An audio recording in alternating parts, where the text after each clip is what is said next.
and welcome to Movies, Films, and Flicks. I am Mark Hoffmeyer, and joining me is someone who is currently enjoying a delicious slice of chocolate cake. It's Lisa Leaheey. Hi, Mark. How are you? Good. How's that cake treating you? It's some good cake. I'll tell you, there's nothing like some walnut to make a sweet that much better. And chopping lots and lots of walnuts, by the way. And we Absolutely, with a giant knife. And so normally, how else do you do it?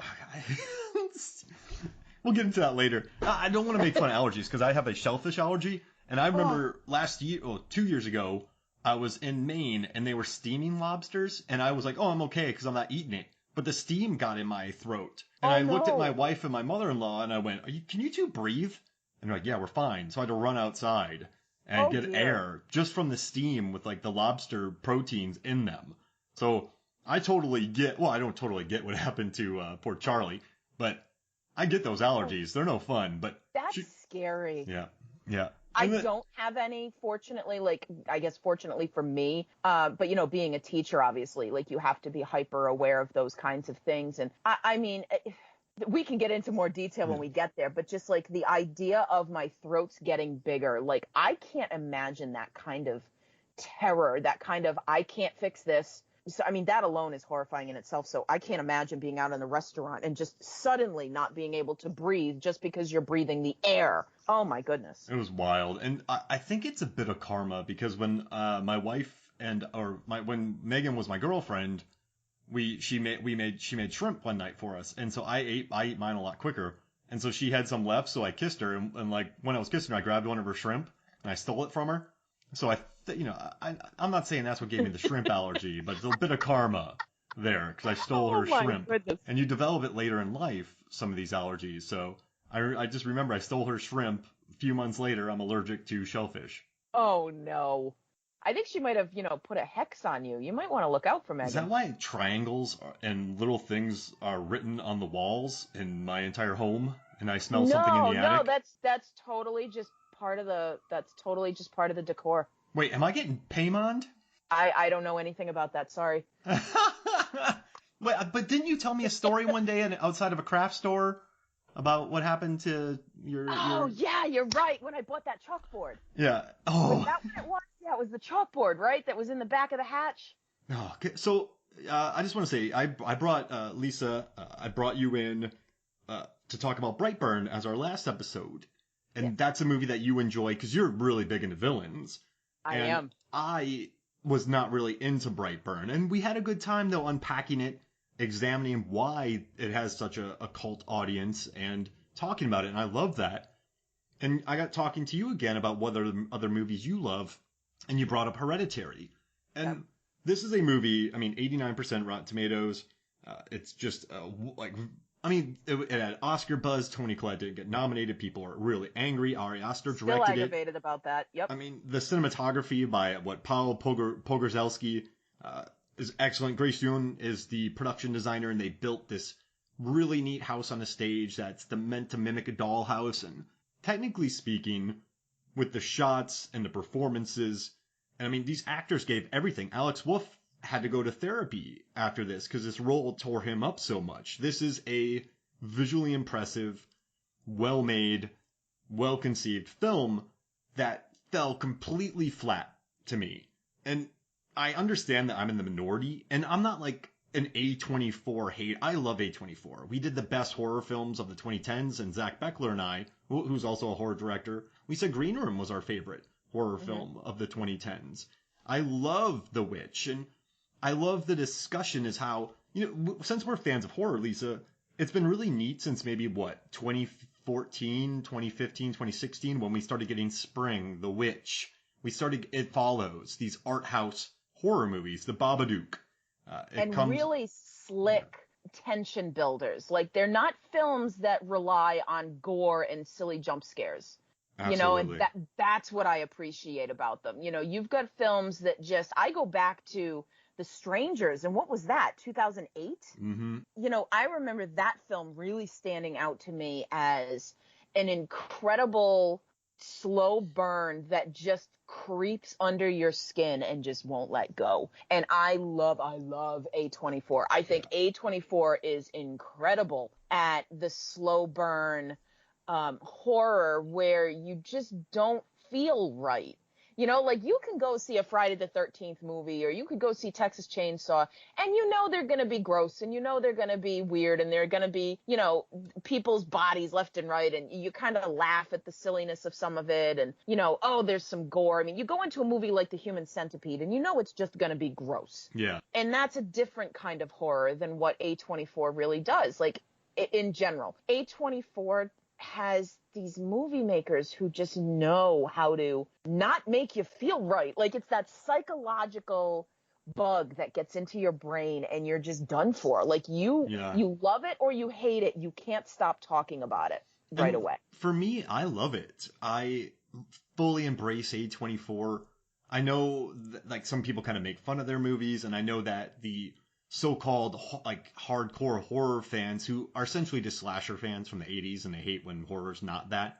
They really dislike these movies because the way they're marketed sometimes, the way they're shown to audiences, they're very slow burny. Sometimes they get a little too precious. I think the way for Hereditary for me though is like The Black Coat's Daughter is one of my favorite horror films of the last, I don't know, 20 years. Have you seen The Black Coat's Daughter? Shame on me, I haven't. Oh. I have the book. Wow. It's actually sitting. Oh no, that's The Boatman's Daughter. Never mind. The Old Man in the Sea. I keep. Oh God, I hate that book. It's a terrible book ever. I don't want to give away too much for you then about it, but it's about loneliness and how. Okay. And just there's a couple lines in it that gut me, and the movie Session 9 absolutely wrecks me. How Simon pursues the weak. I think The Dark and the Wicked is another movie about. Oh, that's a great one. Alienation and this demon who wants you weak. And I see the DNA of Hereditary in this. Like, this cult wants to weaken this family and then take them over. Yes. But the thing for me, though, is from the beginning, I don't know why. And we were just talking about this off air. I don't really examine movies to look for twists. I really just try to let movies wash over me.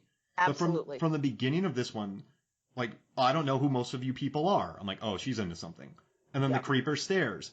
And then you just see triangles in rooms. You hear the clucking. You hear the birds. You hear the treehouse. You see the breathing outside. You see the writing on the walls. I knew immediately that Anne Dowd was someone who was up to no good.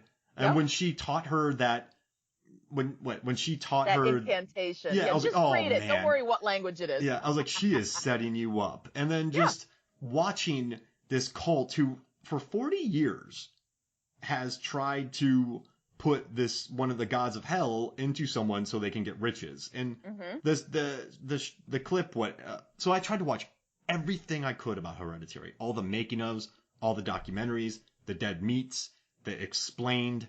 I watch everything wrong with it. And I love that the guy in the everything wrong with Hereditary is like, this movie is 67% foreshadowing.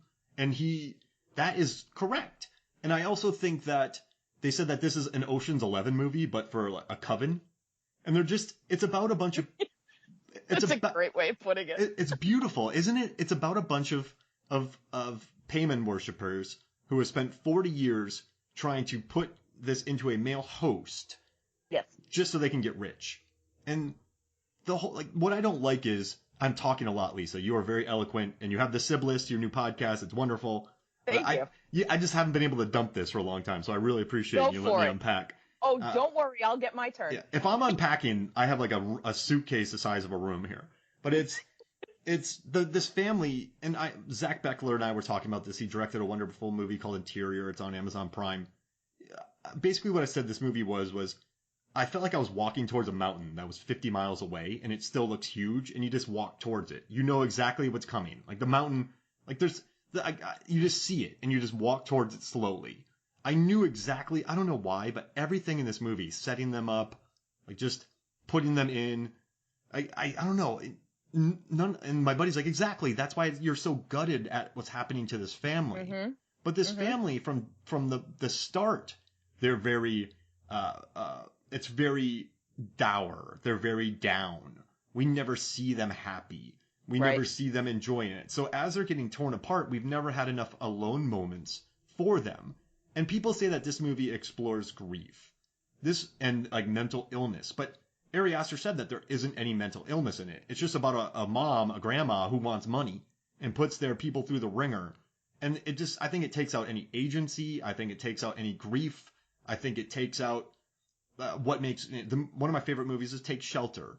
The ending of that movie. That's an amazing film too. Guts me when you see him, and it's like, is it schizophrenia? Is it the end of the world? And it gives them agency. And like the latest Halloween movie, all agency was taken away from Michael Myers. His bus was wrecked by the doctor. He escaped. He got hit by a car and brought to Laurie Strode's house. It's the least frightening Michael Myers ever. And in this one, it's this cult who we never spend time with. They just want money.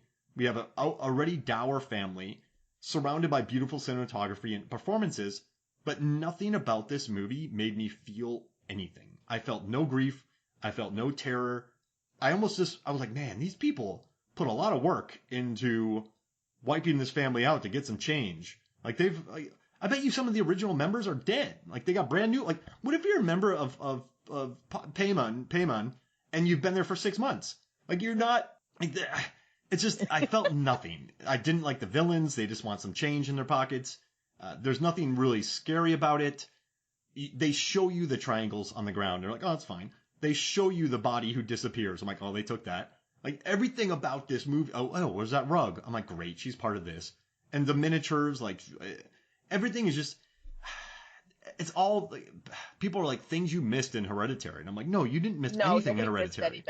Because they show, right, Lisa, they show you everything, and so this movie has had no surprises for me. And I know everyone's like, man, Mark is being negative, but like I'm not used to this. 6 years of Mark talking, and this is the first of a beloved horror film. This is a huge episode. That's your tagline right there. In 6 years, this is the first episode where Mark rants. Yeah, but I don't want to be the person who hates it because it's any A24. Like we talked about it. I love the movie Mother. I don't go into movies with expectations, or I don't let trailers fool me. I just watching this movie. I don't even think I watched a trailer for it because I just heard the reviews. So I'm like, I'm going to go in and watch this. So I wasn't sullied by a preview. It was kind of me watching it, and I don't know. I want to hear more. How'd you enjoy this? What was your experience like with it? So it's funny that you say there were no surprises because when I watch horror films, I've seen far too many. I've seen far too many movies in general. Jump scares do not work on me. The only jump scare that will work on me every single darn time to the point that I'm aggravated by it is when you've got somebody driving along and there's like another car or a truck that like slams into them. Every single time that will make me Final Destination. Oh my God. Well, it just like, there's two different reasons for it. People who know me will go, well, it's because of this. The other reason is I don't know why. For some reason, maybe something in my brain. So in 2014, I was actually struck by an SUV while I was walking in a crosswalk. Oh, wow. So I'm good. I'm fine. I can walk, but I have a metal rod in my leg. It's a whole thing. But don't use your phone while you're texting. Or don't use your phone while you're driving. A teenage 17-year-old girl got out of the car with her phone in her hand. Oh. So it's a whole other thing. So don't be texting while you're driving. But, watching Insidious 3 really whacked me one because I never saw that coming. Well, the crunchy legs? She gets hit by a car, and that's how she ends up in the thing. But even before, the only jump scare that would ever work is that car coming out of nowhere. So I go into these films, I see the jump scare coming, as you do once you've gotten used to these patterns. So I go into Hereditary. Like you, I didn't know anything about it because I knew there was a scary movie coming. I knew it was about a matriarch who passes away, and that was it. I knew Toni Collette was in it because I have my trailer blackout thing. So I sit down in the theater. This is the only film that not only has the jump scare worked, I sat up and exclaimed out loud in the theater. I sat up and went, Jesus Christ! In the theater out loud in this movie. And I'm like, this is the greatest movie in the history of the world because I don't even flinch with jump scares, except like I said, if somebody gets hit by a car. But I mean, for me to sit up, for me to not only react out loud verbally, but to like words out loud. I mean, people must have thought I was insane, and I did not care. I left the movie theater. I go see movies by myself all the time, more often than I go with other people. I got in the car, and I remember calling my mother saying, we need to see this movie. Will you come with me and see it again? She's like, I have no interest in this. And I just started yammering at her about all the amazing things about this movie. And I couldn't shut up about it for the next couple of days, so that I went and I saw it again. I saw this twice in the theater in the same week because I couldn't get enough of this movie. I don't care that I knew things. I don't care that I saw the mystery coming, because like you, I don't sit there and try and figure things out. So if I figure out your movie and you're supposed to be a mystery, I get annoyed. Like, for example, with Knives Out, I had half of it within the first maybe 20 minutes or so. It was more of the how it was done that I didn't know, but I knew it was done to, protect people from spoilers if you still haven't seen that movie. But this movie, it's not about that, in my opinion. I don't think it's a mystery. No. Yeah, you're happening. Right. Great point. I mean, I think and you talk about grief, and good Lord, Toni Collette's grief, and not even for her mother. I don't know when you reveal spoilers in your podcast episodes. Beginning, so immediately. Let's go. All right. Yeah. So when Charlie is dealing with that awful allergic reaction and is hanging out of the car as her brother speeds to the hospital and is decapitated by the pole, I even was shown the pole, and I didn't think that kind of thing was coming. I thought he would hit the pole, not her head. I just like that scene just goes down in history as one of the greatest surprises for me in film. But can I clarify one thing just so we're on the same please. page? So I didn't see the decapitation coming. I didn't know that Charlie was going to lose her head. I don't think anybody did. God help you. I did know that they focused on the sign and you see that symbol of it, and I'm like, oh, great. Yeah. And then I guess the most annoying thing for me is I got thinking, like, they put that deer in the road hoping that this allergic reaction to nuts, and then she would have her head out there, she would get decapitated so her spirit would leave her, and then Ann Dowd would be like, yo, take this in your thing so that we can put it in you. And it's just, then... I think that's a little, I don't think they expected quite so much. They're just, like, are they just running around putting out little traps to kill her? Like, since Grandma died, are they like, all right, let's kill Charlie, but let's put nuts at a party, let's incept some nuts, let's lay this deer there, because that symbol was on that pole. It is on the pole, yes. So I think that there was definitely some mystical incantation that they were hoping for some kind of terrible accident. I don't think they set the nuts up to happen. I think that was just sort of a wonderful convenience for them. I don't know. I think they were hoping for, I think if nothing happened at that party, he would have been high. He might have gotten drunk, even though he said he wasn't going to drink. I don't know. I feel like there had been some kind of push that there would have been an accident. I don't think that they laid out that her head was going to come off and this horrific thing was going to occur. So are the demon people at their potluck just going, can you believe what happened? Like, probably. Like, they're doing their incantation, like, give me the money. Oh my God. Like, I totally hijacked what you were saying, so I'll I don't even know that I was being coherent at that point. We were talking about the grief. So, honestly, the phrase that I repeated over and over again in my notes was poor Steve, because Gabriel Byrne's character of Steven is, oh my God, this poor man. I feel like he gives the most underrated performance of this film, because everybody speaks of Toni Collette, and curse you, Academy. Why didn't you give this woman a nomination? Everybody has their thorns regarding major awards and who got one, who should have gotten one, whatever, who shouldn't have won one. This is a massive snub. I don't know how you don't give her a nod, because she's absolutely brilliant in so many different scenes, which we'll get into. But Gabriel Byrne is so understated, and he's the man on the brink the whole time. He's the sanest one. And you think about the history of this family, how wackadoo her mother must have been, how you've got this little girl who the grandmother is obsessed with. You've got Annie's family history. I have loved ones who have really unfortunate and terrible histories with their families where, you have to sort of support that person and protect that person in what they've been through and how they've come out the other side.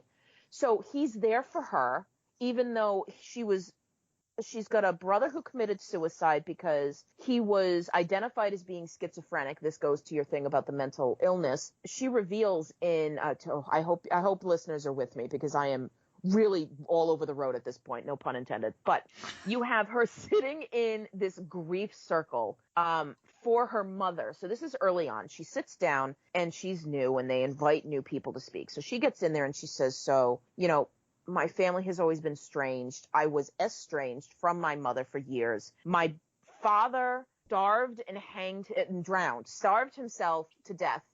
Did he drown or did somebody else drown? No, that was Ann Dowd's kids. He starved himself to death. You're right. Too many deaths to track. Okay, so he was a psychotic depressive. He drowned himself when she was a baby, so she never really knew her father. Her brother was schizophrenic, and at 16 hanged himself, blaming his mother for trying to put people inside him. And now you've got the mother who's a little on the odd side. She was diagnosed with dissociative identity disorder eventually. She had dementia at the end. And if you've ever lost someone who eventually devolves into dementia, it's a heartbreaking situation. So she really, her family had all of these struggles. We come to find out by the end of all this that none of it is authentic. That the son, the brother the mother really was trying to put Payman inside him. So this poor thing who was hearing all of these voices and hallucinating and seeing all of these situations actually was. And so this poor thing killed himself to avoid all of it. I can only imagine the father with the psychotic depression. I can only imagine what he saw because I'm seeing edges of it in Steven. She reveals all of this early on. And I think people dismiss it because they see the movie once and they go, oh, it's about grief and it's about mental illness. But if you don't really pay attention and you struggle to keep details like that in your brain when you watch a film, you forget that she's revealed everything up front. That's a throwaway line. He wrote in a note that my mother was trying to put people inside him. Well, because you heard schizophrenic, you've already dismissed him. Yeah. That's why I like to. This is not a mystery. No, it's all there, but you may not know the pieces are there. I have rambled so much. No, I love it. And, I had my chance, you had your chance, and that's why I have you on, because I respect your opinion. And I really feel like a lot of people who I really respect their opinions love this movie. And then there's me. I guess you don't respect your own opinion, Mark.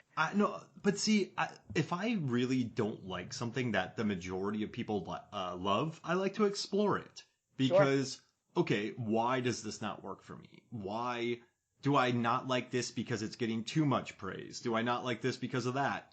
But I remember when she said that, she's like, he killed himself because she was trying to put people inside of him. I'm like, oh, great, she's trying to. After seeing all those symbols and necklaces and focuses, I'm like, oh, she tried to put something inside of him. Like it wasn't. Well, you know that now. In the beginning of the film, on a first watch, you wouldn't have put that together. I'm telling you, I when she said that, you knew then. I'm telling you, I didn't see the decapitation coming, but they show the necklace, and then they show the and weird they're both cult, wearing it at the funeral. The weird cult guy staring at them. We see the triangles in places. I don't know who all these people are. She'd be weirded out by this. I'm like, yeah, she was part of a cult. And then when she's sitting there and she says he tried to kill himself because she was trying to put people inside of him, I'm like, yeah, that was cult business. I love it. It's very odd. And I'm not saying and the good thing is I'm not saying that I picked up on it when others didn't, because I think Aster, everything in this movie he shows, if you pay attention, you can roll with it. And I like that about him. Like at the end, it's not like twist and then they rewind. And then they show you everything that you missed. Oh, God, those scenes. Let me tell you a story. Well, I put this symbol on the pole. We put a deer there. We knew you'd be stoned and you would drive. Barf. Give you the Scooby-Doo ending. But I'm telling you, when she met Joan and when she met just everybody, I just kind of went, cult. And at the end, when you're watching these cult members and they just want to get rich and there's in this movie, it's what I respect it, but Ari Aster, they highlighted things in books and underline things in books. Yep. He wants you to see all of this. He wants Yep. to tell you all of this. So I think maybe for 99% of people that works. But then when I watched it, I was like, oh, okay. And then when she started chasing them and floating on the wall. Oh my God! You tell me you didn't like that, Mark. Really? I just kind of went. It still unsettles me. I watched it the other night to prep for talking with you. And I don't know why I make these decisions, because normally it doesn't bother me. That's why I make these decisions. I watched it late at night. Like, I think I started it at 1:45. So the movie finishes after like 1:30, and I'm going to bed, and we've got these vaulted ceilings. Like, I live in the house that my grandfather built. And so there used to be a garage in our family room, and now it's all like knotty pine walls.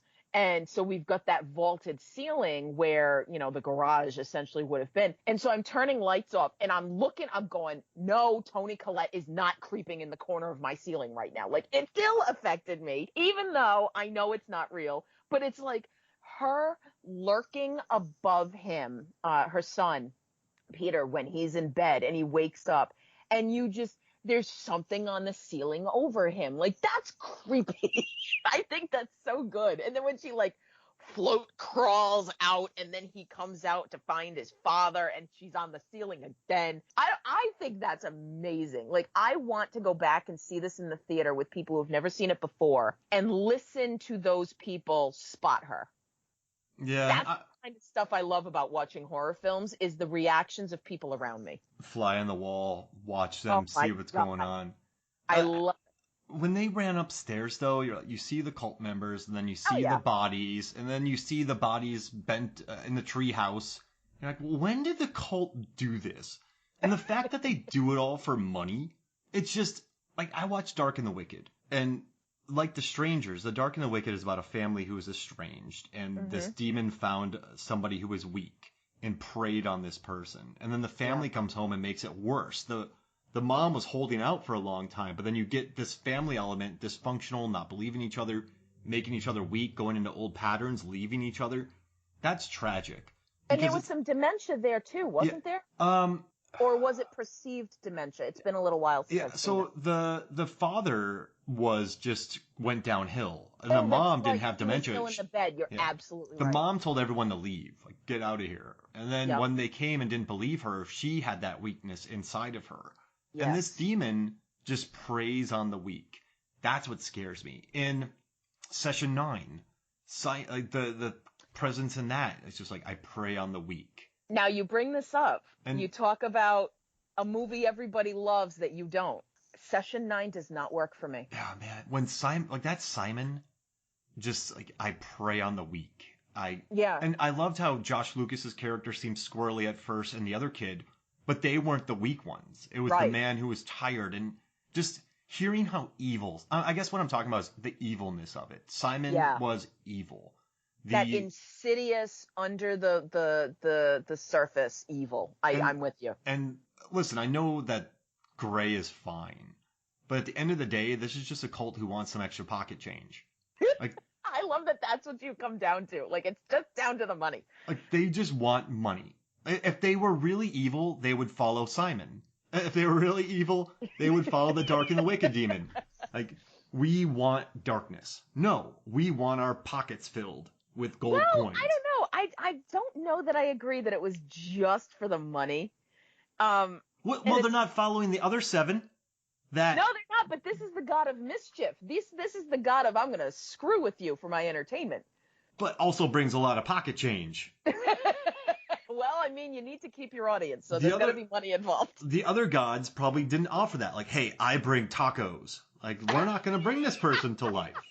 Tacos. Who doesn't love tacos? What's wrong with this cult? I mean, free tacos, like, good ones, like fish tacos, like fresh cod. Like, are we talking gosh, this is like the apple of discord. This is like Greek classic mythology of how the Trojan War began, right? Like, you get this squirrely little dude and these 3 goddesses who want this apple that says for the fairest. And Zeus takes one look at this apple and he goes, I am not touching this competition. You've got Hera, you've got Aphrodite, and you've got Athena saying, Zeus, which one of us gets this apple? And he goes, do not ask me. I'm not getting in this fight.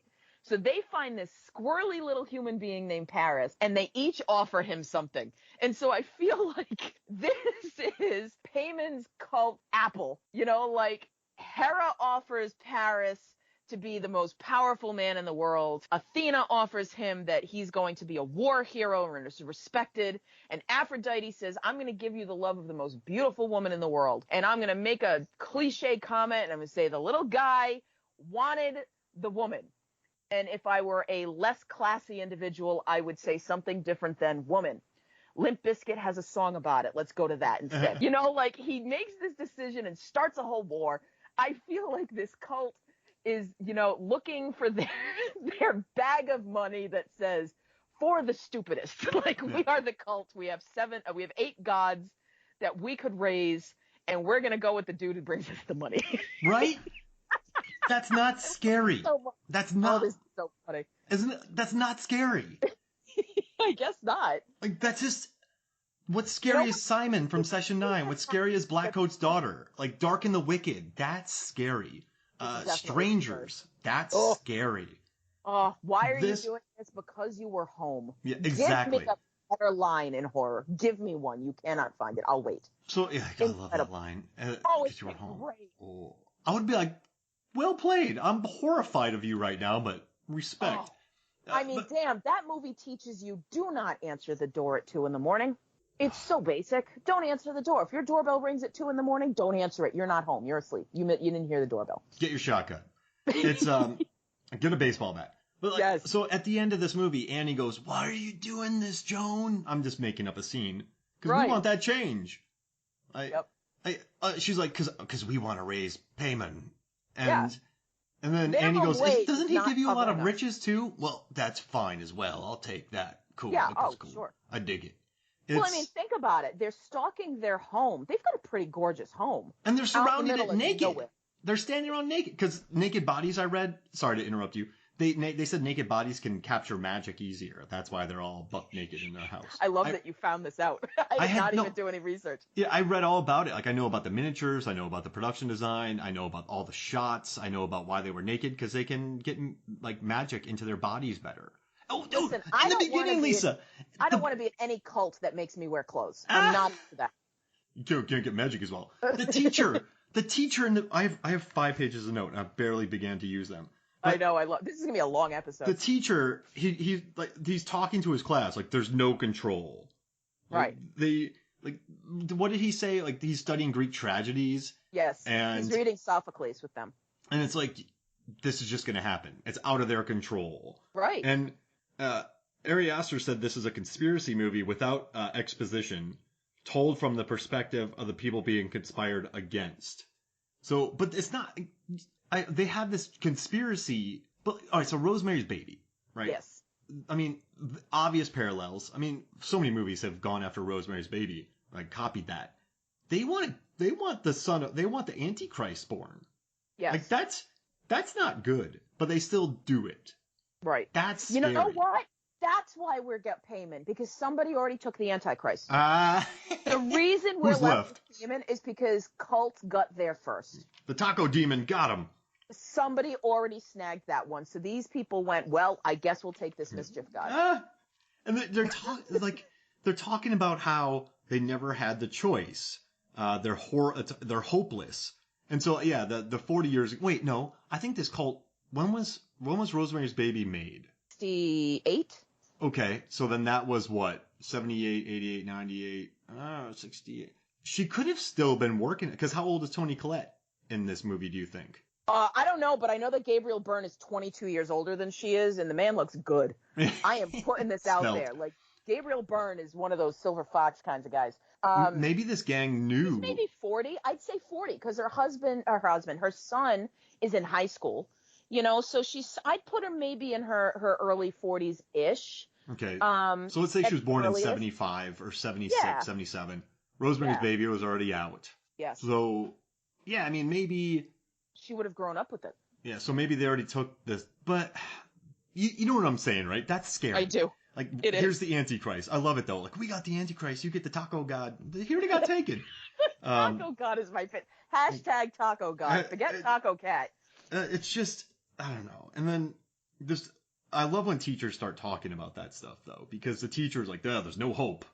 And you're like, ugh. Greek. Well, see, I'm the English teacher is going to speak now, Mark. So you've got, as an English teacher who teaches Sophocles, not the play they're talking about, but we do Oedipus Rex, and he's talking about the hero. A lot of what he's talking about kind of mushes some Joseph Campbell and some classic Greek tragic hero stuff. But he talks about how the hero runs into trouble because they're trying to change their fate, and they're trying to make decisions. And every last teacher, professor, whatever, whoever teaches Oedipus Rex and the Oedipus cycle is dealing with this idea of, fate versus free will. I try not to go there because they pick up on it anyway. But, what is the point? What is it you're trying to learn when with the Greeks watching these plays and performances and these festivals? P.S. to Dionysus or Dionysus, however you want to pronounce it, potato. These festivals were put out there for the patron saint god of debauchery, right? The patron saint of frat houses, the guy wanted wine and revelry. They would have these festivals. It's very similar to Payman, who likes mischief and messing with people, which is what the Greek gods did. I'm finding more connections than what I even wrote down before. I'm liking this even more now. But, I think what Aster is trying to do is do that whole, what he's learning about is what's happening to him. And, they are destined clearly, that for this sure. is what's going to happen, which is kind of one of those movie tropes anyway. Like, if you've got a kid in school, they have to be learning about what's going to happen to them. A movie just came out recently, too, with that same exact thing. Oh, Brightburn. Holy crap. There you go. Same thing. Wasps. Yep, all of them. And I guess that's just another thing where the teacher says that, and I went, oh, yep, of course. Yeah, and so, yeah. I don't know why I was so surly about it, because I guess we were just going towards a disaster. And I guess if I was closer with the characters, I would be afraid of that, right? I think Sure. I think that might have happened. Now, listen, like you said, Alex Wolff, watching this movie again, his reactions at that dinner table are exceptional. And also, he's an awesome, he was just on Rotten Tomatoes is Wrong talking about M. Night Shyamalan movies. Yep. And he is, wonderfully eloquent, knows a lot about movies. You basically want to be his best friend and talk movies with him all day. Toni Collette is wonderful. Gabriel Byrne is wonderful. I mean, Yes. Everybody's good in this movie. And listen, the sets that they built and the wide shots to create look of the miniature that they are making through these sets, incredible. Wonderful shot. I mean, this is everyone builds sets, right? But they built sets to scale that they are miniatures in this. And when I first saw the opening shot, when it goes through the miniature into the room onto Alex Wolff, you're thinking to yourself, and then when she started making these little miniatures, and then when I started realizing that they're just screwed, and then she's making these, I was like, oh, okay, because they're in this, and then the framing is like this. I don't, it's I don't know why. I just kind of, I keep saying this, and I teach this movie. So I teach film, I teach production design, and when I teach film, I show them stuff from Hereditary because I think it's brilliant set building, and I think this movie did something important for horror, and that you and I, we grew up watching horror movies. So I was born in 82. I started watching horror movies probably when I was 8, so about 1990. You have the local blockbusters. We didn't have Netflix. I don't think I had a lot of cable. I wouldn't watch horror movies with my family. So a lot of the horror movies I watched were I would go to the theaters. So I grew up on 90s horror. Frighteners blew my mind, but we also had Scream 2. I Know What You Did Last Summer. And so that carried us through. Then the early 2000s was all horror remakes. And that's why I love the A24 era of horror, because we are getting sets like this. We're getting performers in these films. You're getting artistic horror. Exactly. Late 70s. This is horror. This is 70s, late 60s, 70s horror. We're kind of in that heyday again. And I think it's wonderful because it's an art form. Yes. I guess for me, I keep saying this over and over again, but going back to those miniatures, you're just thinking, yeah, all right, cool. I feel so jaded, but you know me, I'm not like the jaded dude. No, not at all. But I don't know, for some reason, I think I appreciate that Aster never once tries to put something over your head. I think it takes swagger to present everything to you. And yeah, I think so too. And to say like, look, here it is. I'm not going to try and trick you. I don't think this is a film that's out there trying to trick you. But I think this is a kind of horror that, again, relies on that dread that, oh, God, I know what's coming. And yet I can't do anything to stop it. And I think that various characters feel edges of that. I think Steve is watching his wife completely fall apart. I think he's trying to protect his son, who is watching, maybe not literally, figuratively, watching his doom come to him, but he doesn't know what it is, and he doesn't know if he's just going nuts. Because besides, he's a high schooler. You know, he's dealing with crazy hormone situations anyway. He's watching his mom, whom he woke up one day and had covered him in paint thinner and is standing over him with a match. So, yeah, I'm going to be a little uncomfortable in my own bed, too. mm-hmm. You know, I think it's more about we, the viewers, we're the voyeurs looking into this dollhouse, right? You know, take that metaphor and really run with it. So she's somebody who builds miniatures, and her new show is going to be focused around like her own experiences. And so we get an edge of a scene that we didn't get. We actually got two of them, where you've got mom in hospice slowly dying. I say mom, grandma. And then you've got Annie and Steve in bed with the grandmother standing in the doorway kind of looking over them. My brain started making stories for that. Like, is this that childlike thing where, Mom, I can't sleep, I'm having a nightmare, I'm coming to the bedroom? Is it the grandma looking over them going, I've got things in store for you? Like, is it insidious?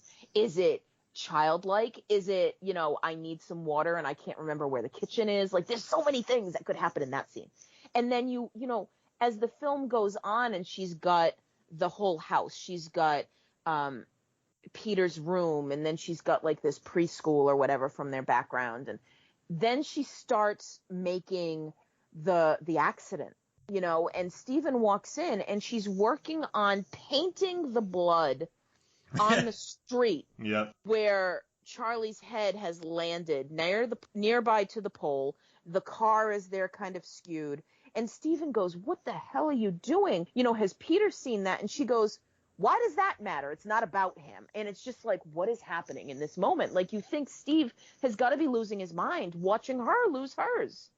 Absolutely. You know, it's this incredible, I don't know how the man gets through this situation. Like, you think about character development. You think about Gabriel Byrne as an incredible character actor and how he must have put together who Steve is and who Steve was. And why he's such a quiet character watching his entire family fall apart. He comforts Annie in her agonizing grief when Charlie is killed. We never see Steve's grief for that event. And he can't, because she is so bad about it. You know, she's falling apart. You know, like, I think about her agonizing screams and I just want to die. And I'm not a parent. I don't know that kind of fear. And heaven forbid anybody ever find out, you know, what it's like if their child dies before them. You know, these are awful, awful, awful things. The way her child dies, like, now let's add that on top of everything else. This is why people say it's about grief. And I think grief is secondary to the dread. The how do you go through life knowing there's nothing good ahead of you? And I think that's what's happening here. Absolutely. You're right. Because the grief is all manufactured by this cult. It's about, and I really think that Steve was the grandma's worst nightmare. Because you want to have this cult, the mom, they created instability in the family. They wanted to weaken them. They wanted to take the daughter. The mom had her history with her dad and her brother. Her mom led her to believe this.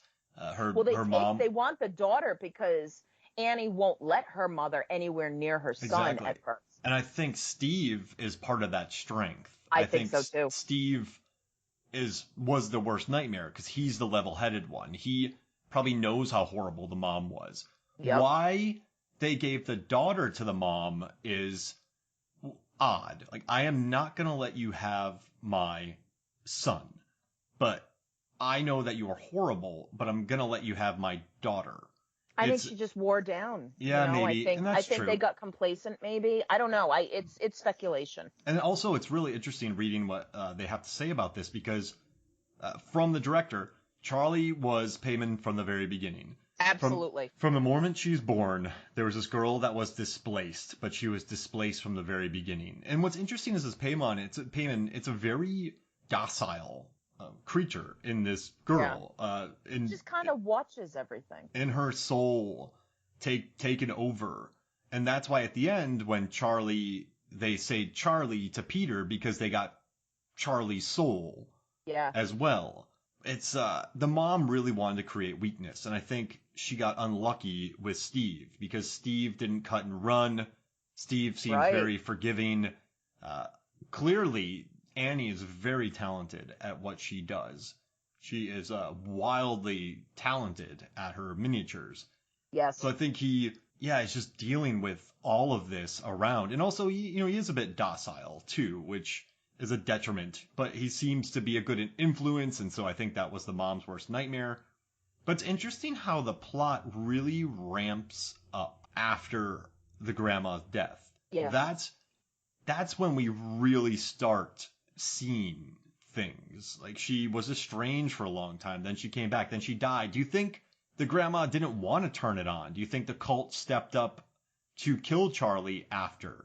Because I don't know. Oh, no, I think she did because she leaves that letter, that little note for Annie. Yeah, you're going to get some change. Where she talks about, no, not the change.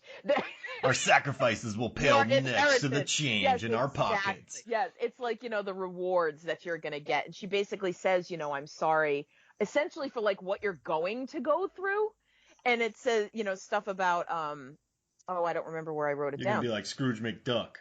Yeah, it's this thing where there it is. The rewards outweigh the sorrow. Like, don't grieve the losses because the rewards outweigh the sorrow. And you're just like, what? And she dismisses it because her mother wasn't well at the end. And you have this, I don't know. I think that's what we're watching. We're watching this film like Sophocles. I bring back the Greek tragedy things. Like, theater goers would go to these plays knowing the story. It's a tragedy. You go to see a tragedy, right? And they would recognize stories. That would be like us going to see Beauty and the Beast and expecting to see something different. You know the story. You just want to see how this new version is told. And also, too, you go, like, Shakespeare's tragedies. Are we going to a Shakespeare play? Oh, it's his new tragedy. Oh, okay. Right. So, Macbeth is dying. So chaos is coming. You do, and it's just watching it unfurl. This is the catharsis of Greek theater. The expenditure of pity and fear, and that's exactly what this movie is: pity and fear. I guess I just never connected. Poor schmuck, It's really what it is. It's pity for this family, and I'm telling you, I wrote down the words, poor Steve. Steve gets my pity left and right in this film, and I think that's what he was going for. All these poor schmucks are dying so people can get change.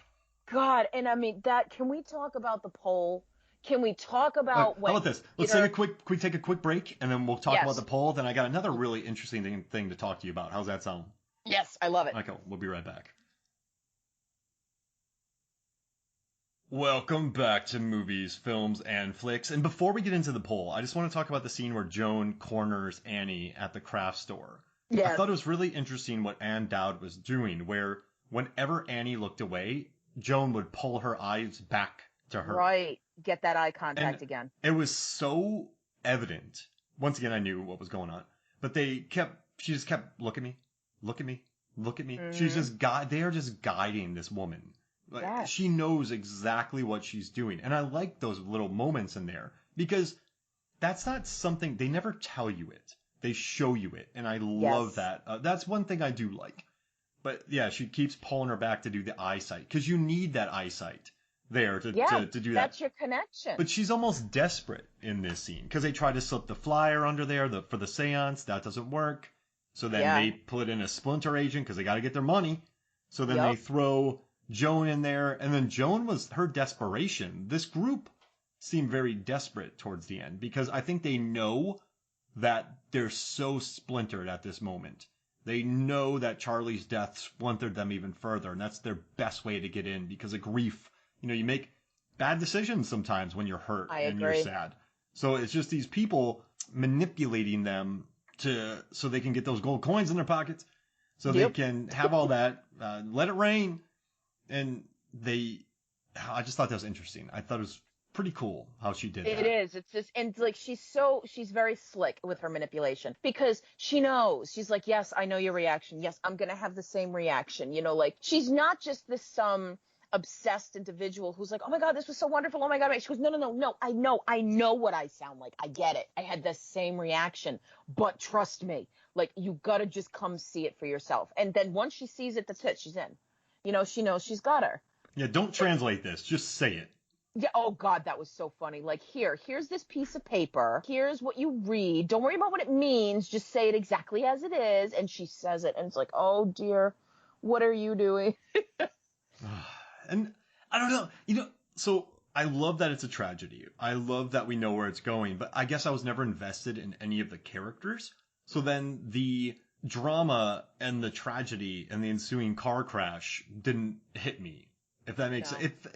And also it's very... It's the staggering nature of this accident. I mean, Thump. oh, and They show the face. Oh my God. Which face? Hers? Are you talking about Charlie's face that's just laying on the ground?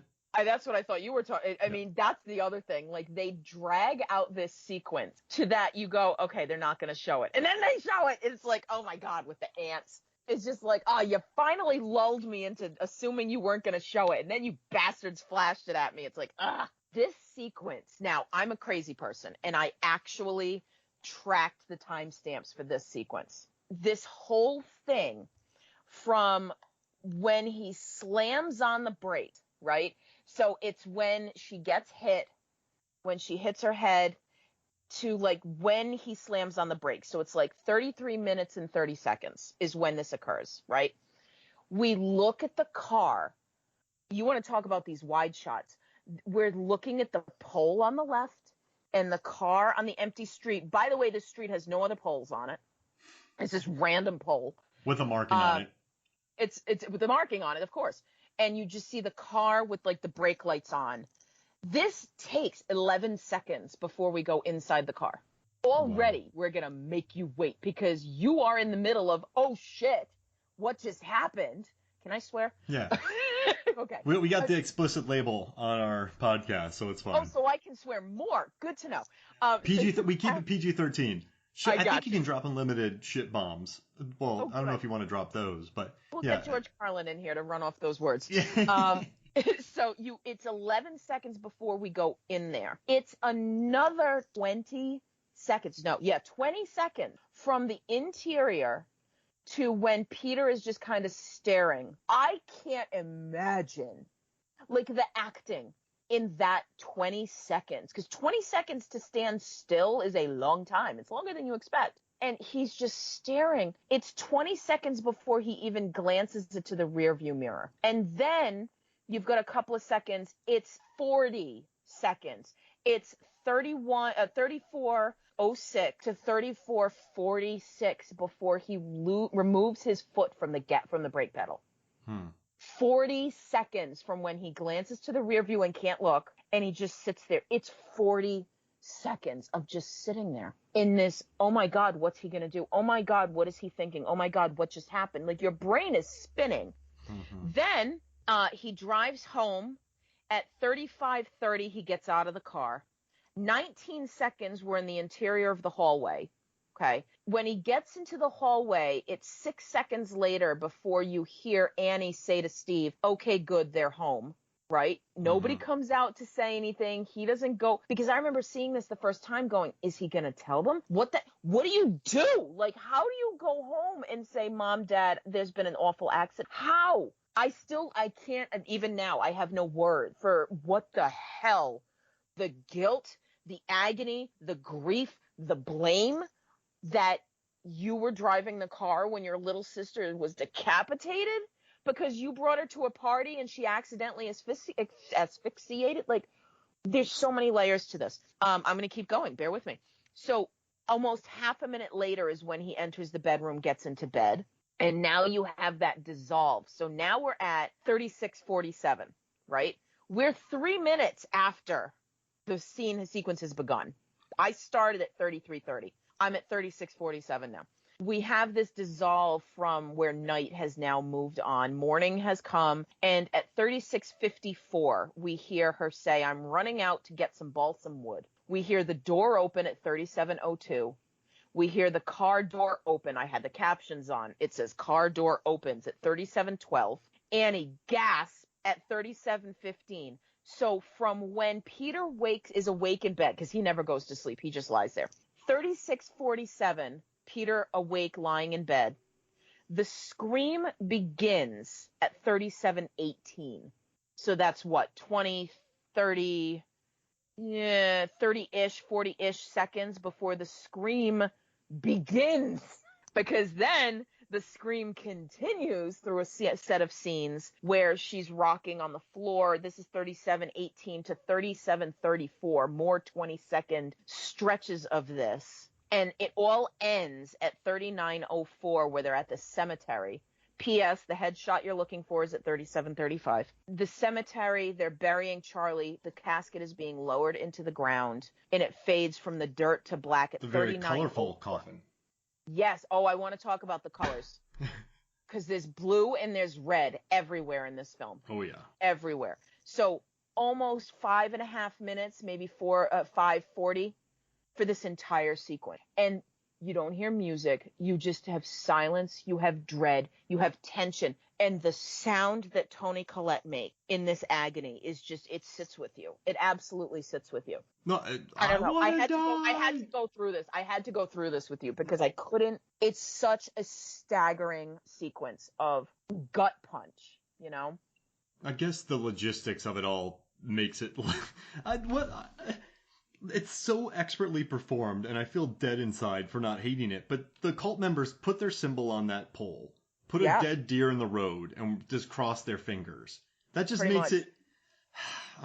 Can I ask you something? You love villains. What would you rate these villains as? I know the movie isn't about the villains, but... Frankly, I really like the dude who's smiling.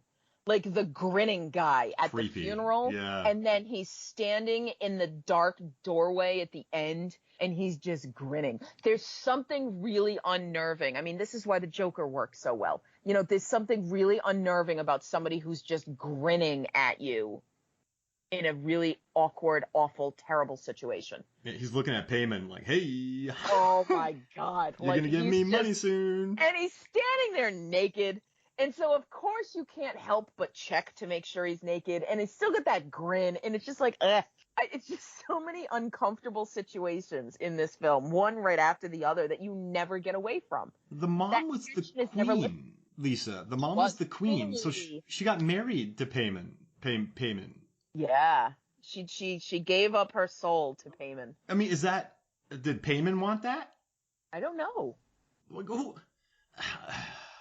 Was she queen of the cult? I mean, why just her family? Because she is married to him? She's the one who offered them, maybe? I mean, that's a good question. And everyone else is like, yeah, well, I mean, I like my mom, so, I mean, you can do it. You can totally do it. I'll go get naked, and I'll stand in the woods. I just want to reap the benefits, you know? I just don't want to actually do it. Yeah, the mom did all the work. So does she get all the money, and then she gives the money? Like who? Where are these rewards? Yeah, I mean, now how are they splitting them? You know what? I want to see a movie afterwards about how the cult just fall apart because of their newfound wealth. It's in white. It comes up during the fade to black at the end of the narrative, and it says, the cult, after they received their riches, you know, which cult member, creepy grinning dude, blew his money at Foxwoods Casino in Connecticut, and you know, Hereditary 2, find out greed. what they did with their money. Yeah. Oh my God. Right? Like they're gonna tear each other apart. Yes. Oh, totally. And is Payman gonna rule over people? It's a ruler of hell on Earth. Yes. Is he psych? Because we saw the illustrations. They have 3 heads. They decapitated the heads. They did all this. Yeah. Like, do they get money? Like, you've only been in the club for 6 months. You only get 10 million. Like, I know, right? Is the IRS gonna deal with this? Like, what? Hey, we got a cult in cult accountant. Yeah, we there's this group out there, and they're bunch of rich people. Like, what's going on with walking into like H&R Block and being like, hey, we got our taxes. Can we like file jointly? Yeah. It says here you made, $8 billion last year? Like, how'd you do that? Well, we raised sell your soul to get this. Yeah. Oh, that guy. How'd you get this money? Oh, I sold my soul. No, I found oil. I found some oil. Yeah, right. That's hilarious. That dude blew his money in a casino in Jersey. I'm telling you. Bet it on black. Oh, I need another demon. That's it. Sorry to hate on this, and I know. I guess just the core concept of it. And I think it is possible to admire a movie. It just kept me at such a length. I don't know why. And then, I as you were breaking down that scene, one thing I do like about this movie is I do feel like a lot of, for lack of a better word, art house A24 horror films can lean into preciousness, which, we love M. Night Shyamalan movies, but a lot of people after that tried to make an M. Night Shyamalan movie, and they kind of missed the point and it just felt precious, a lot of the shots. This movie does not, and I love that about it. It's not overly precious. I just got a guy, cult member, blowing his money in Jersey. Yeah. I think not everything's going to be perfect, but I like that you can separate, hey, I don't really feel anything for these people. And, that's a big thing with movies. Most slasher films, like you've brought up earlier, we don't really care for them all that much because we know that they're all expendable in a slasher film. You kind of walk into this one and you go, all right, you're the family that's targeted by the cult. Cool. I know I shouldn't put too much stock in you because you're not going to be around all that long. I think you do have a really interesting scene when Steve bursts into flame because it's built up so much that if she throws the sketchbook into the fire, she's going to catch fire. Psych. And it turns, it's like, nope, we're going to go after this guy now because he's the one who's in our way and we're tired of you. I think that was a great little turnaround. I think you can kind of see that coming because you're like, I feel like something bad's going to go here. And boom, it's him. I don't know. I think that Toni Collette's facial expressions too in this, I keep coming back to her, especially in that moment, because she's just looking at him and she's got that face of pure horror, and then she just lets her face relax. And you can tell she's just gone. She is not there anymore. And took her over. It's just like, that is finally when Annie disappears. Like, she's just not there anymore, whether it was a psychotic break, whether her consciousness was taken over by whatever it is that makes her crawl up the wall. She's just gone. At that point, Annie is not home. Oh, she's gone. And also, a lot of people have said that Peter dies at the end, but I don't believe that because Annie's brother killed himself and they couldn't use that vessel anymore. If Peter jumps out that window and snaps his neck, that won't be a vessel anymore. So I've read a lot of stuff online saying that Peter killed himself and that allowed Paimon to enter his body. I think what allowed the demon to enter his body was the sheer amount of weakness, as in like Session 9, Blackcoat's Daughter, The Dark and the Wicked. He had just been run so far into the ground that his body then became able to be inhabited. Did you read it that way? So I'm thinking about it now because in that moment, so various parts of this film, you have this refracted light that sweeps across the screen, or it's this little, it sweeps across and then it becomes that sunspot on the wall, or, he's in class and it swings by and then he looks at the reflection of his face in the cabinet or whatever. So you have that when he leaps out of the window, there's this black shadow that leaves his body and the refracted light spot, whatever it is, goes into his body. So I'm wondering, because then when he climbs into the treehouse, Joni greets him as Charlie. So it's one of two things. So that, and then you look at it, so bear with me as I talk myself through this. So the black shadow that leaves his body could be Peter's soul leaving. And then his body is inhabited by Paimon, who they climb up into the thing. But when they refer to him as Charlie, so I wonder if he was possessed by, let's say, 3 entities. Let's say he's got Charlie, let's say he's got Peter, and let's say he's got Payman. I think it's possible that he was carrying Charlie's soul already and Payman because she was his vessel. And the light that finally goes in there is like Payman, I guess. Maybe he did leave. Maybe his soul is the one that's released. The alternative is that it's Charlie's soul that is finally released because she has now done her job and they don't need her anymore because now they've got the male body. And so then Peter is trapped in there with Payman. Oh, I've talked myself. Yeah, there's two different possibilities here because Charlie, like you said earlier, was there the whole time while Payman was possessing her body as a vessel. And so you got Charlie, Payman, and Peter in there? I think there's a possibility for that because Charlie's soul was in that house because she possesses Annie when Annie does that seance, and like everything gets really creepy because she's crying and saying, "Mom, what's going on?" And she's like yelling "Mom" until Steve throws that glass of water at her and like shocks her out of it. Mm-hmm. So I don't know if maybe she jumped into Peter in that moment. I don't know if she's been in Peter the whole time. I don't know if she's just been aligned with Payman. I can't pin this down for you now that I think about it.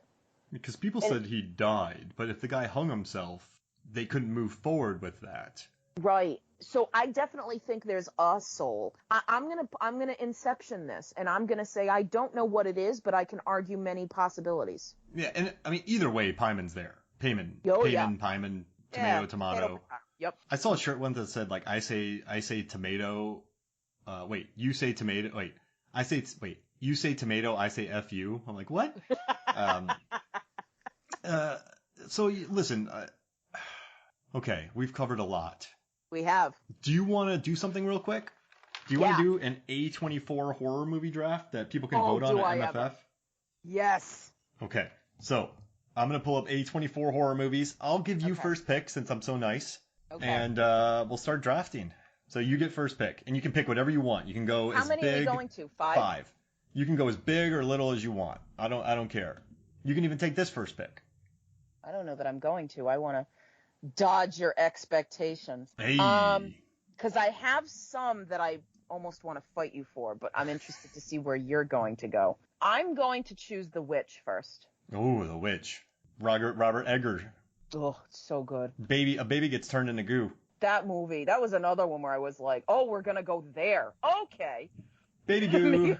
I love it. I love that movie. I'm going to take Green Room because I like that. I like the band before they get in there. Yeah. I like how outmatched they are, and I like how the violence is just so fast and brutal and mean and plays so real. It really is. It's my favorite horror. Like that and Black Coats are my 2 favorite, and Climax are my 2 favorite horror movies. 3 favorite horror films of the last 10 years. Yeah. All right, your second pick. All right, I'm gonna go Hereditary. Oof, I've lost already. I'm gonna get 0 votes, but I don't care.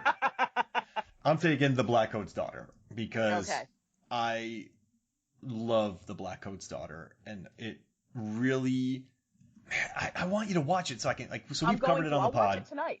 Wait, I just spelled The Black Boat's Daughter. You got boat in me here. What's going on? Because I got Boatman's Daughter, which I've been sitting here looking at going, I need to read that so I can watch the movie. And you are now the one who has revealed to me that it's not the same text. So I will watch Black Coat's Daughter today. Oh, it's so good. All right, who you got? What horror movie you got next? I'm going Midsommar. I have to. Midsommar. Oh, another one. One right after the other. Ari Aster, I was like, I am on board. I will see his films sight unseen. I do not care. One after the other, these 2 films, it was like a gut punch. Incredible. All right, I'm going to take... I will say with Midsommar, I don't like that they brought back that agonized, screaming thing. I'm like, nope, we've already done that. You can't have it in both movies. But go ahead. I'm going to take... Climax. Okay. Because have you seen Climax? I have not. So it's directed like Gaspar Noé, and it's about this dance troupe it's a French dance crew, and the beginning of the film features this amazing dance sequence where they're all in line. They're all in just this, like, they're all in sync. And then someone spikes their sangria with LSD. Ooh. And it just goes to hell in a handbasket. Very, like, one-shot-esque. Oh, man, I forgot to pick a movie. It goes to hell in a handbasket. It becomes just a living hell, the movie, essentially. So, yeah. Little Suspiria remake? No. It's, okay. There's no, like, witches involved. There's no covens. Yeah, I mean the dance scenes. Oh yeah, but it's unlike any dance you've ever seen. Just type in climax opening and you'll see the dance, and it's really worth watching. I'm in. I am in. What's your fourth pick? So I was panicked. I'm like, if he picks this, I'm gonna kick myself so hard. If you pick this, I'm gonna kick myself so hard because I have a movie I just saw I should have picked. What are you doing? Saint Maud. Oh. Is that it? Nope, but it's so good. Have you? Oh my God, this movie! I'm like, I can't. They're so good, one right after the other. My buddy Billy Crash of Crash Palace Productions, I asked for 2021 movies, and you gave me Mortal Kombat and Judas and the Black Messiah to recommend to watch. And Saint Maud 2021. Saint Maud was last year, I thought. I guess like it got like released in film festivals, but a lot of people are saying it's 2021, so you can allow it either way. Oh, I missed it then. Good for him. All right, so Saint Maud, yeah. All right, I'm gonna take Under the Skin. I was debating that one. I love that movie, and it's a movie you can't recommend it to anybody or talk about it a lot because a lot of people are like, Mark, what are you watching? Like, I know why you watch that, Mark. It's so beautiful. It is played expertly. Film to look at. Yeah. It's just visually outstanding. I'm not being weird here. I'm just saying it's an expert art film, and I really dig it. So, I mean, I love the Scottish roads. I love the motorcycle shots. I mean, Johansson is just, she takes risks, and I dig that. And I love Under the Skin. So that's my number 4. What's your final one? That's an interesting, well, hang on, because before I go there now I'm going to ramble. So I was on a podcast years ago with some buddies that we called the Blockbuster Brunch, and we did Under the Skin. And I remember being like, what the hell is this movie? Like, I just remember being completely baffled by it. So I need to watch it again and then re-listen to that episode and just be like, because I feel like I was just completely mind blown. I'm like, what is even happening? I just remember being the dissenter of the group because everybody else liked it, I think. And it was just this batshit movie that I was like, what is going on? I remember being like crazy about it. What's my last one going to be? I have 2 that I'm going between. I have one. I'm pretty sure you're not going to pick it, so I'm happy. Yeah, so you're good. You're good. I think you and I have very different, slightly different A24 tastes. So I think this is good because we're really getting we're getting squads together that really reflect us as horror fans, I think. In that vein, I'm going to go It Comes at Night. Ooh, It Comes at Night. Very good movie. Which I actually didn't care for much when I saw it in the theater.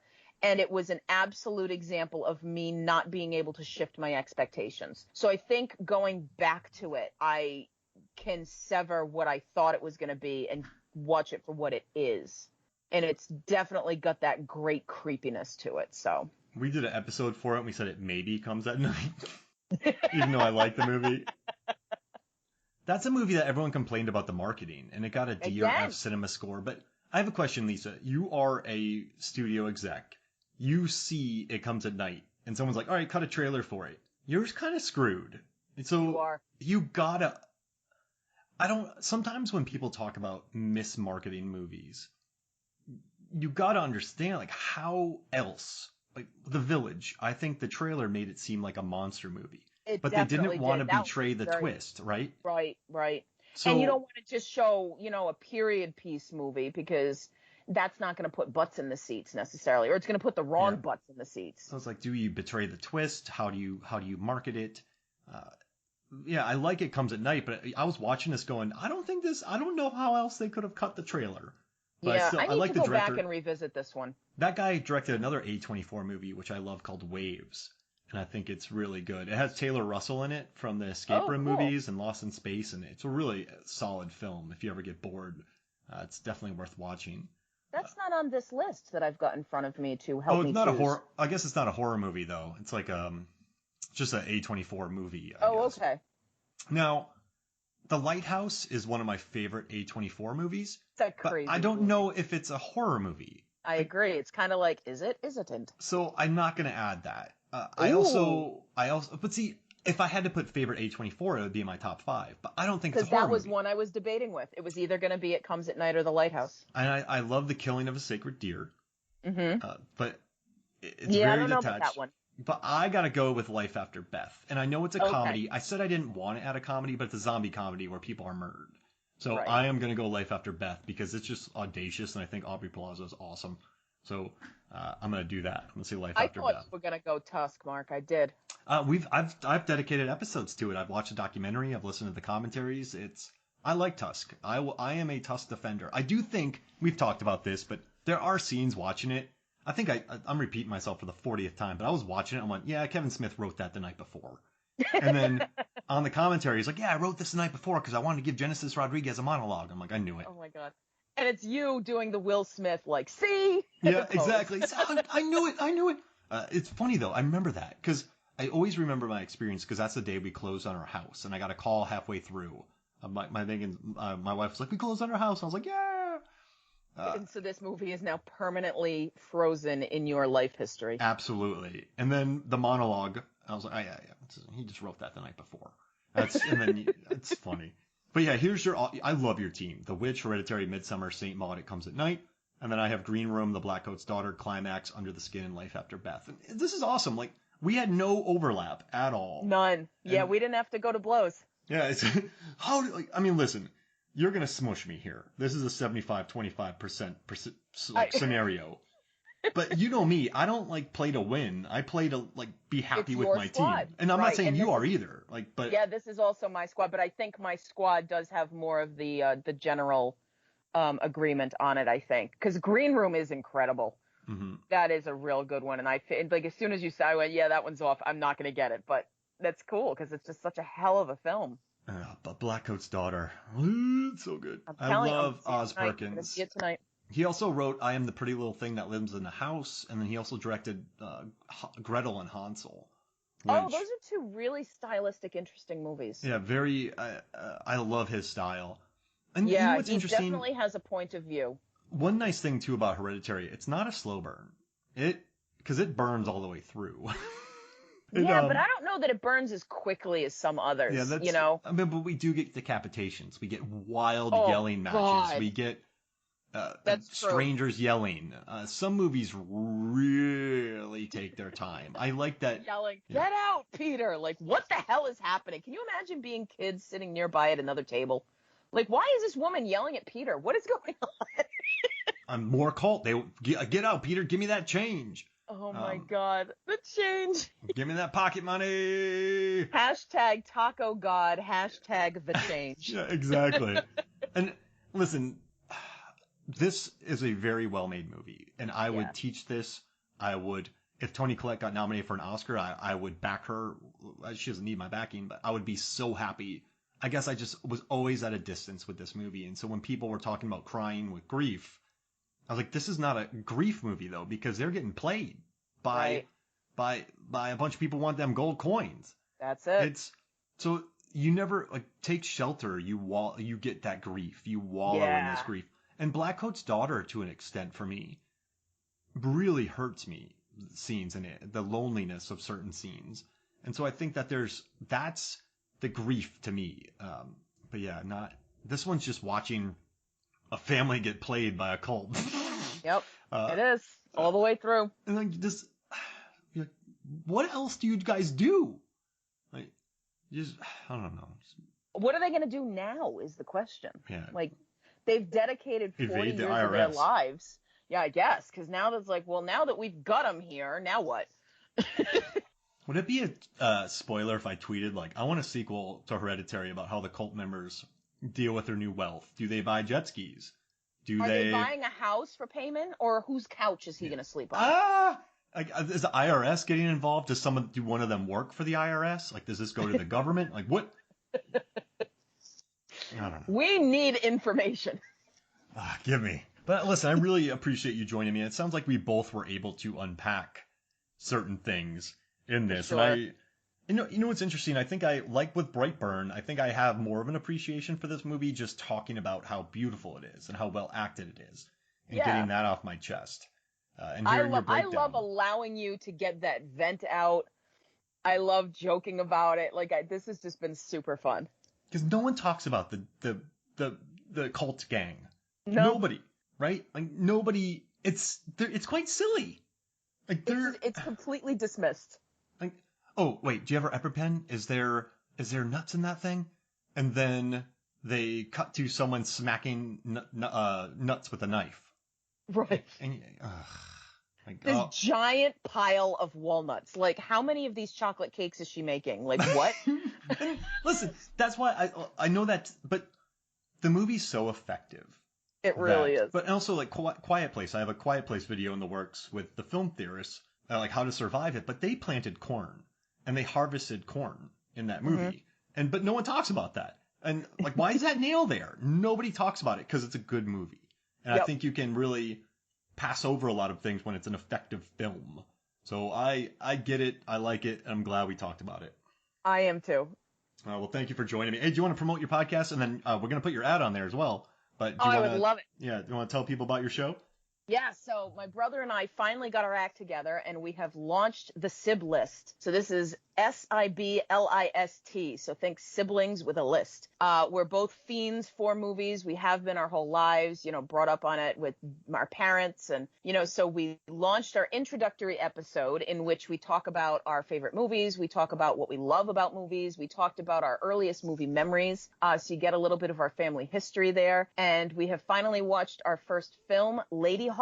And so that episode will be coming next week. And our premise is simple. We have 4 movie lists. We have new release as a category. So if that comes up on the wheel, our randomizer, then we'll watch a new release. We have the pop chart fill-in filmography, which has 1,500 movies listed on it, all kinds of categories and subcategories. Although my brother made an error and our randomizer only has 1,498 titles in it. So he missed 2 somewhere. So at some point down the road, we'll figure out which ones we've missed. And then Mark and I have each come up with a list of doom. And these are movies that for one reason or another we have been avoiding. Not necessarily bad movies either. Some Academy Award winning movies on there. Some films that people love, but he or I have been avoiding them.